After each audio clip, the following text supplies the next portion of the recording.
Assalamualaikum warahmatullahi wabarakatuh. Perkenalkan, nama saya Surya Putri dengan nomor NIM 2101072030 dari kelas 2B Prodi 3 Akuntansi. Baiklah, jadi pada kali ini kita akan bahas tentang laporan bank.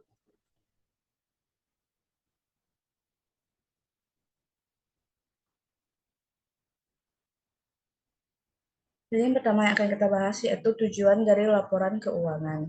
Jadi tujuan dari laporan keuangan adalah menyediakan informasi yang menyangkut posisi keuangan, kinerja, serta perubahan posisi keuangan suatu perusahaan yang bermanfaat bagi sejumlah besar pemakai dan pemangku kepentingan atau stakeholder dalam membuat keputusan finansial.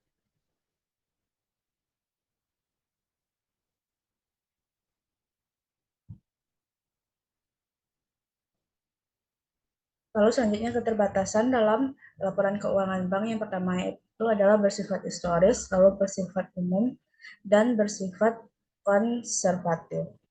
Lalu selanjutnya kita masuk ke jenis-jenis laporan keuangan. Jadi yang pertama itu adalah laporan keuangan bulanan. Nah, jadi laporan keuangan bulanan ini disiapkan selama setahun dan pencatatannya setiap akhir bulan. Jadi laporan keuangan bulanan ini juga merupakan kebijakan antara kantor pusat bank dan seluruh cabang bank hingga perwakilan bank.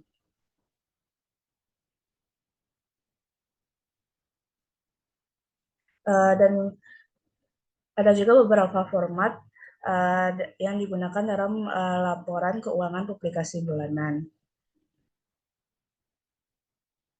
Ada format neraca bulanan, ada juga format laporan laba rugi bulanan, ada format laporan komitmen dan kontingensi bulanan, serta juga ada format laporan kualitas aktiva produktif dan informasi lainnya bulanan. Lalu kita lanjut ke jenis laporan keuangan selanjutnya, yaitu laporan keuangan triwulan.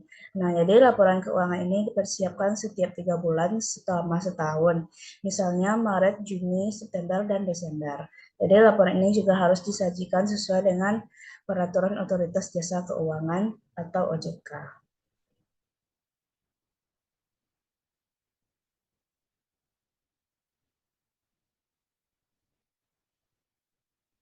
Jadi laporan keuangan bank triwulan versi akhir Maret dan September. Lalu ada laporan bulanan bank triwulan versi Juni. Ada juga laporan triwulan versi Desember.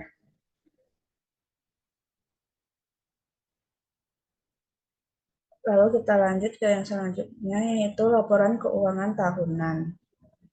Jadi laporan keuangan tahunan adalah laporan keuangan yang biasanya itu dipersiapkan setiap tahun, di mana laporan ini juga bertujuan untuk memberikan informasi mengenai kondisi keuangan bank secara menyeluruh.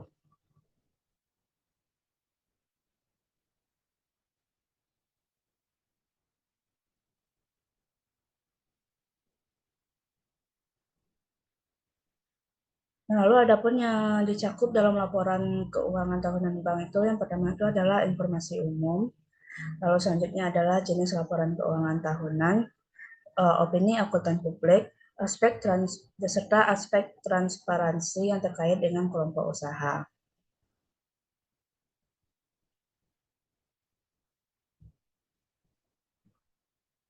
Lalu selanjutnya kita masuk ke komponen laporan keuangan bank. Jadi yang pertama itu ada unsur-unsurnya. Itu yang pertama adalah giro, kredit, pos deposito, penempatan Bank Indonesia, surat berharga dan obligasi, serta penyisihan penghapusan aktiva. Dan untuk laporan neraca bank, jadi laporan neraca bank ini adalah laporan yang menggambarkan kekayaan, kewajiban atau hutang dan juga modal suatu perusahaan. Lalu kita lanjut ke laporan laba rugi. Jadi laporan laba rugi ini memberikan informasi mengenai jumlah pendapatan suatu perusahaan dalam suatu periode. Lalu laporan komitmen dan kontingensi disebut sebagai rekening administratif yang dapat disajikan secara terpisah mengenai antara komitmen dan kontingensi. Lalu ada akun-akun laporan keuangan bank. Jadi pertama itu adalah kas, lalu ada penempatan pada BI, terdiri dari giro BI, SBI, dan lainnya.